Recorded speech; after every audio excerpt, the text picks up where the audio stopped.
بسم اللہ الرحمن الرحیم۔ دوستو السلام علیکم۔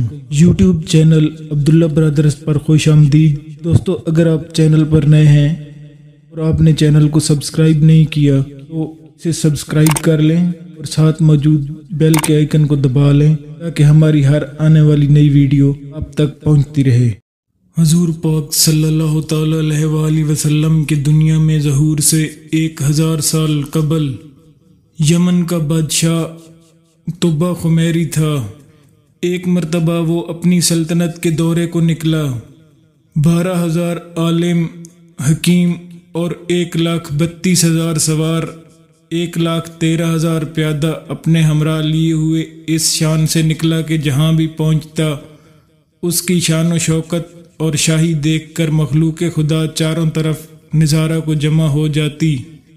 یہ بادشاہ جب دورہ کرتا ہوا مکہ معظمہ پہنچا تو اہل مکہ سے کوئی اسے دیکھنے نہ آیا۔ بادشاہ بہت حیران ہوا اور اپنے وزیر اعظم سے اس کی وجہ پوچھی تو اس نے تحقیق کے بعد بتایا کہ اس شہر میں ایک گھر ہے جسے بیت اللہ کہتے ہیں۔ اس کی اور اس کے خادموں کی یہاں کے باشندے بے حد زیادہ تعظیم کرتے ہیں، اور جتنا آپ کا لشکر ہے اس سے کہیں زیادہ دور اور نزدیک کے لوگ اس گھر کی زیارت کو آتے ہیں اور یہاں کے باشندوں کی خدمت کر کے چلے جاتے ہیں۔ یہی وجہ ہے کہ لوگ آپ کے لشکر کو دیکھنے نہیں آئے۔ یہ سن کر بادشاہ کو غصہ آیا اور قسم کھا کر کہنے لگا کہ میں اس گھر کو کھدوا دوں گا اور یہاں کے باشندوں کو قتل کرا دوں گا۔ یہ کہنا تھا کہ بادشاہ کے ناک، منہ اور آنکھوں سے خون بہنا شروع ہو گیا اور ایسا بدبودار مادہ بہنے لگا کہ اس کے پاس کسی کو بیٹھنے کی بھی ہمت نہ رہی۔ اس مرض کا علاج کیا گیا مگر افاقہ نہ ہوا۔ شام کے وقت شاہی علماء میں سے ایک عالم ربانی تشریف لائے اور نبض دیکھ کر فرمایا، مرض آسمانی ہے اور علاج زمین کا ہو رہا ہے۔ اے بادشاہ، آپ نے اگر کوئی بری نیت کی ہے تو فوراً اس سے توبہ کریں۔ بادشاہ نے دل ہی دل میں بیت اللہ شریف اور خدام کعبہ کے متعلق اپنے ارادے سے توبہ کی۔ توبہ کرتے ہی اس کا وہ خون اور مادہ بہنا بند ہو گیا اور ساتھ ہی اللہ نے اسے ایمان کی دولت سے مالا مال کر دیا۔ اس نے صحت کی خوشی میں بیت اللہ شریف کو ریشمی غلاف چڑھایا اور شہر کے ہر باشندے کو 7 اشرفی اور 7 ریشمی جوڑے نظر کیے۔ پھر یہاں سے چل کر مدینہ منورہ پہنچا تو ہمراہی علماء نے جو کتب سماویہ کے عالم تھے وہاں کی مٹی کو سونگھا اور کنکریوں کو دیکھا، اور نبی آخر الزماں صلی اللہ علیہ وآلہ وسلم کی ہجرت گاہ کی جو علامتیں انہوں نے پڑھی تھیں ان کے مطابق اس سرزمین کو پایا تو باہم عہد کر لیا کہ ہم یہاں ہی مر جائیں گے مگر اس سرزمین کو نہ چھوڑیں گے۔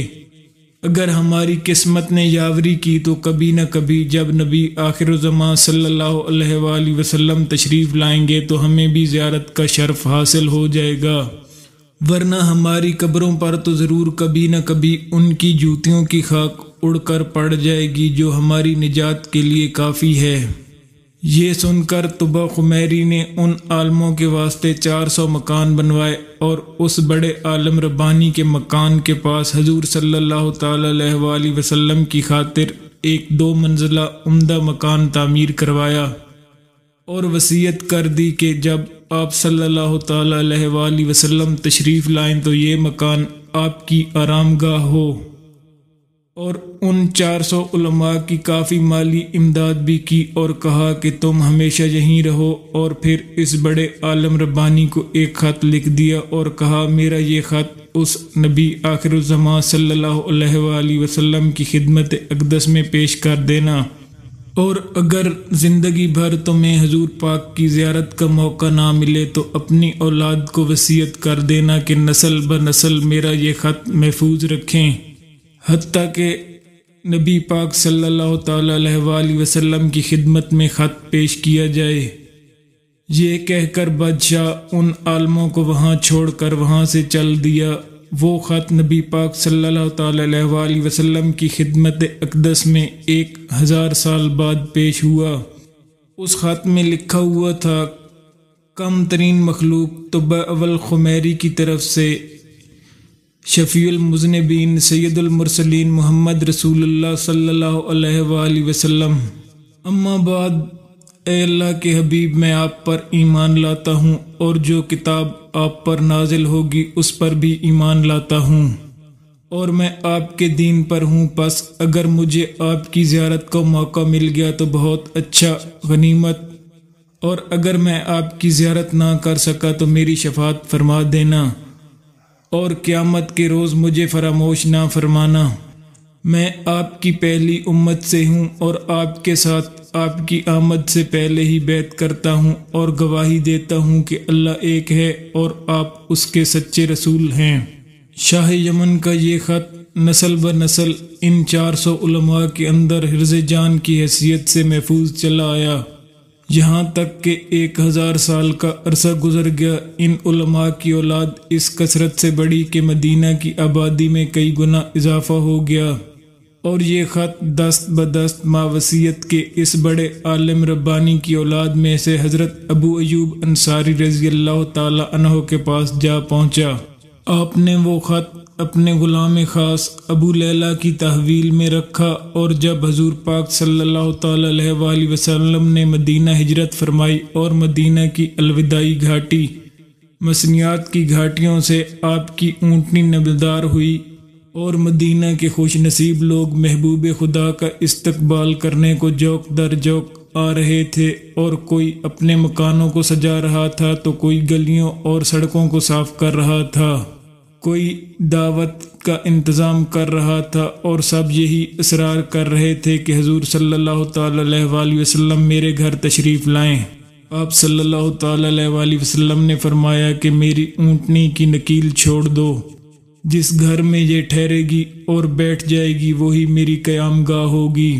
چنانچہ جو 2 منزلہ مکان شاہ یمن نے حضور صلی اللہ تعالی علیہ وآلہ وسلم کی خاطر بنوایا تھا، وہ اس وقت حضرت ابو ایوب انصاری کی تحویل میں تھا۔